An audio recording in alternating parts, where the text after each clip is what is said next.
to the murderer. I believe you have just a little bit of a conscience left. And I can assure you that how you left them in that woods is not what they're experiencing today.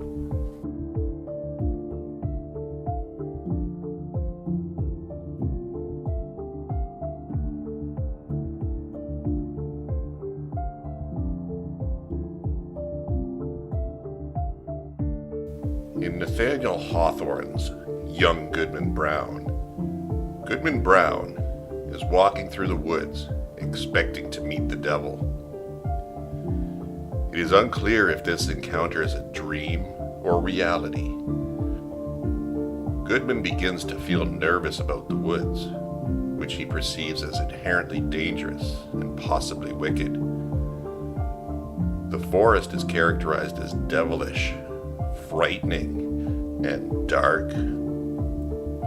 Like Eve in the book of Genesis, Goodman Brown cannot help himself from wanting to know what lies behind the mystery of the forest. The Bible tells us that Adam and Eve were exiled from the Garden of Eden and forced to undergo all the trials and tribulations of being human. As such, Goodman Brown loses his innocence because of his inherent corruptibility. Good evening, my dear friends. Thank you for tuning into this very special episode of True Crime Jesus. In my previous video, Paradise Lost, we discussed Delphi's loss of innocence, or perceived innocence. My friends, it's been 4.5 years since Delphi's daughters, 14-year-old Liberty German and 13-year-old Abigail Williams, were found murdered in the woods near the historic Delphi Trails and Monon High Bridge.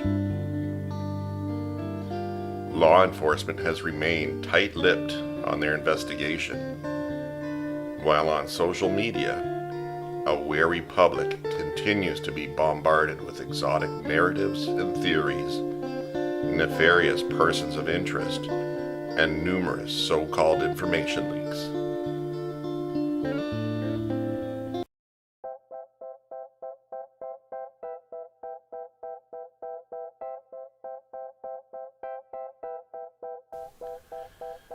In Carroll County, the woods offer an abundance of great outdoor recreation.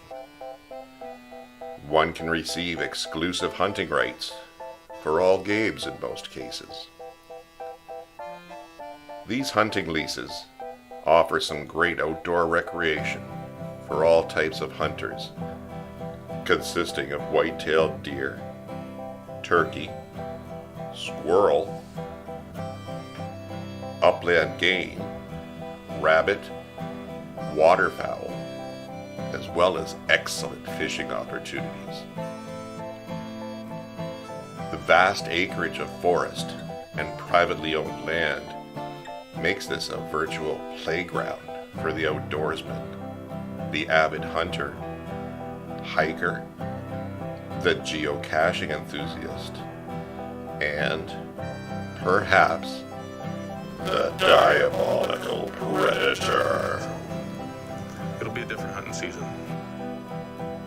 1 year ago, in my video, The Geocache Theory, we examined a person of interest that for this video will only be referred to by his initials, CM. CM is an archaeological professor from a university in a nearby city.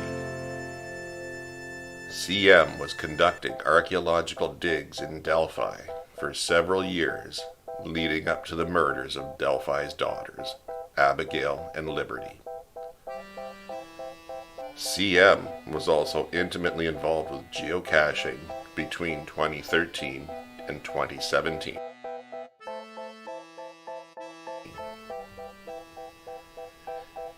CM had several geocaches around Delphi. One near the Monon High Bridge and the trails, which was mysteriously deactivated immediately after the murders. There are literally millions of these little containers hidden all over the world. We believe you are hiding in plain sight.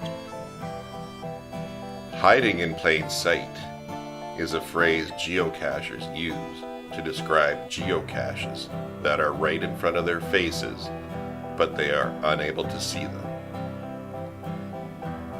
CM was an avid user of the website geocaching.com between the years 2013 to 2017. Archeo Krampus mysteriously went dormant after the murders. One can use this site to log, locate geocaches, and even place your own geocache. You can keep track of who has visited your geocache. Users log geocaches to gain experience on their geocaching.com profile.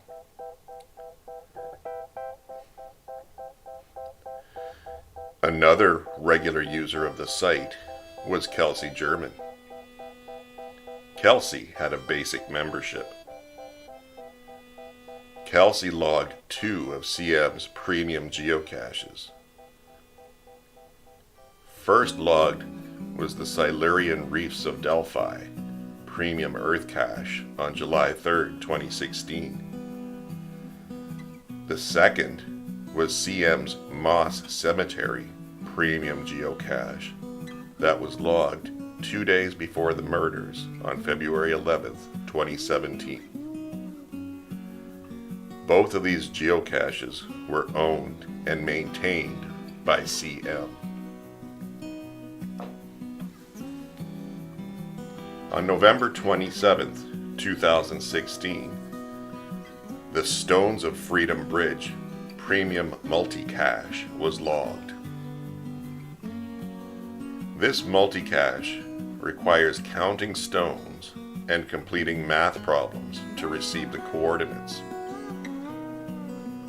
With the coordinates, you can then find the geocache container to sign the log. The Freedom Bridge forms the connecting link to the Monon Trail. Although CM doesn't own this geocache, Kelsey and CM were the only 2 people who logged and commented on this geocache that day. Kelsey commented first, so we know she was there first. CM's premium membership would allow him to send messages to other geocache accounts, including basic accounts.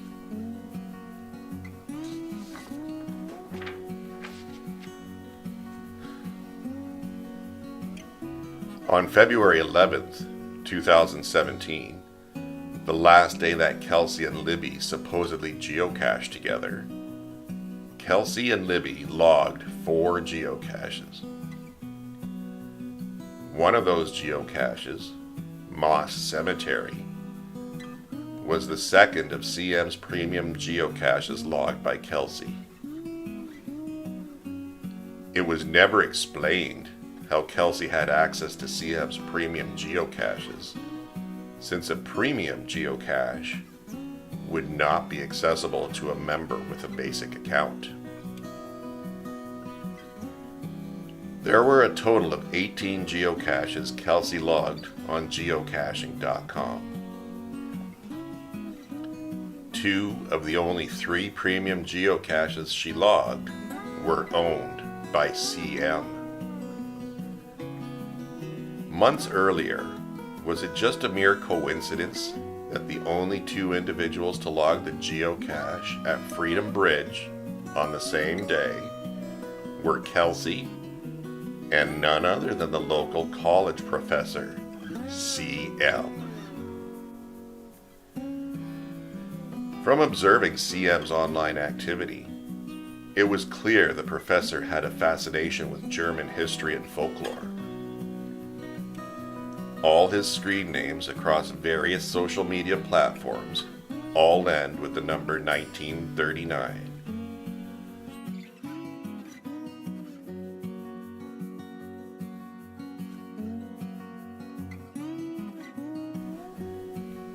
The professor makes many references to a mythological creature known as the Krampus. We already discussed CM's travel bug, which contains the Krampus charm that he keeps on his person at all times. Also on his charm are 2 tiny trowels. On the United States Department of the Interior geological map from 1962, 2 trowels mark the site of the old gravel pit. Those exact coordinates are also where Abby and Libby were murdered.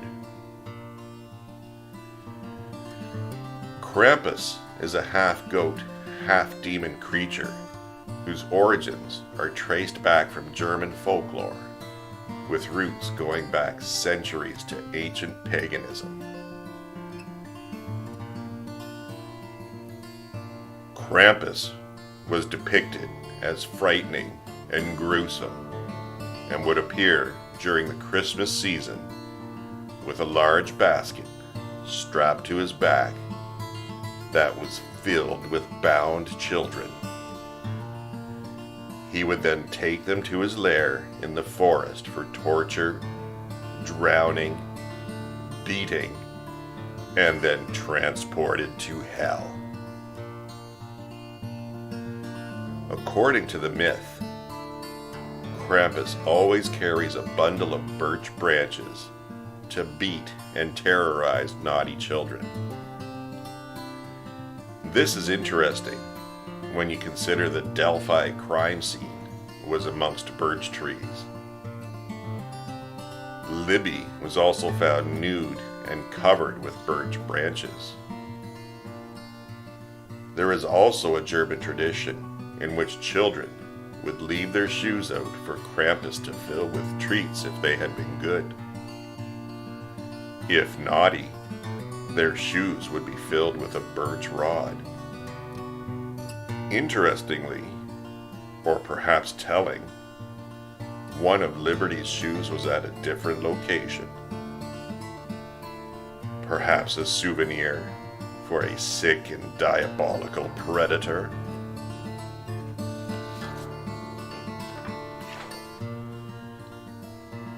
At the times of the murders, CM had an ongoing archaeological dig. Preparation for this particular dig began many months prior. CM grew up in the Delphi area and has a vast knowledge of Deer Creek, the surrounding woods, and the Delphi historic trails. At the time of the murders, CM led an ongoing archaeological dig at Baum's Landing. Baum's Landing is located along a section of the Delphi historic trails, only 1.1 miles from the crime scene, literally a short walk through the woods. CM published archaeological booklet titled Early Pioneers of Carroll County, Indiana. The booklet introduces the readers to the science of archaeology and the archaeological research at Baum's Landing, copies of which were sold at the Wabash and Erie Canal Conference Center, the site of law enforcement's 2019 press conference. Was law enforcement's decision to hold the press conference there a cryptic message to the killer? CM divorced his wife, who bears a striking resemblance to Kelsey. Could the divorce and the absentee father to his kids be the stressor that sent these tragic events in motion? Was he perusing the geocache website and saw Kelsey's account and began stalking her? Was he expecting to see Kelsey that day and became enraged when he discovered Libby instead? Perhaps he believed he was being rejected again, and that set him off. On March 20th, 2020, a post appeared on Reddit from a user that called himself Josh Shure. This person claimed to be the boyfriend of a female student that was present in CM's classroom lecture on the day of the murders. Josh Shure posted her class notes from February 13th, 2017. These were the notes that were posted. It is interesting to note their class notes only contained tabs for the weeks of February 2017. Nothing before, nothing after. Reddit user Valkyrie Chic performed a handwriting comparison.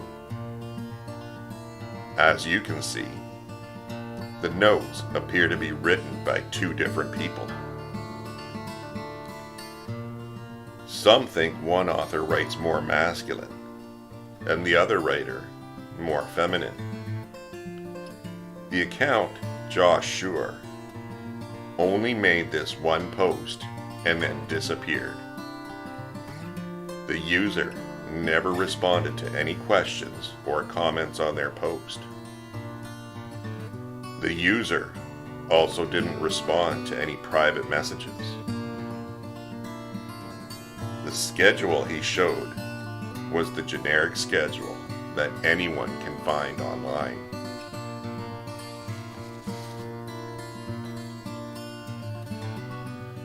Reddit user Lowerbird thought that Josh Shure's alibi post linguistically created distance between the writer and bridge guy. Lowerbird wrote, the two times he typed BG, he didn't just write BG or bridge guy or even the killer. He wrote the man they call BG and this guy called BG, which both add distance between the writer and bridge guy.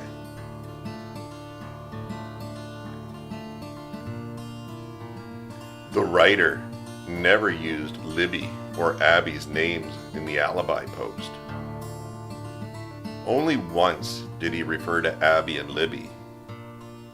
When he did, he didn't say the more common the girls, but instead said the teens, which could be considered another linguistic element that added distance. CM's soil morphology course describes itself as a project-based course, and that students will be encouraged to engage in ongoing faculty research projects. Weekend field trips may be required. If weekend field trips may be required, is it possible they had a field trip on that Monday during the scheduled class time? In the United States of America, everyone is completely innocent until proven guilty in a court of law. On an ending note, I think it's important to mention that CM was not seen in Delphi on the day of the crime by anyone. He also has zero history of violence. Not a single person has come forward anywhere stating otherwise. We do not know if what evil lurks from my previous videos or Josh Shure from this video have any connection to CM at all. Everything I presented could be a complete coincidence. CM has never been named by law enforcement as a person of interest. Everyone is completely innocent until proven guilty in a court of law.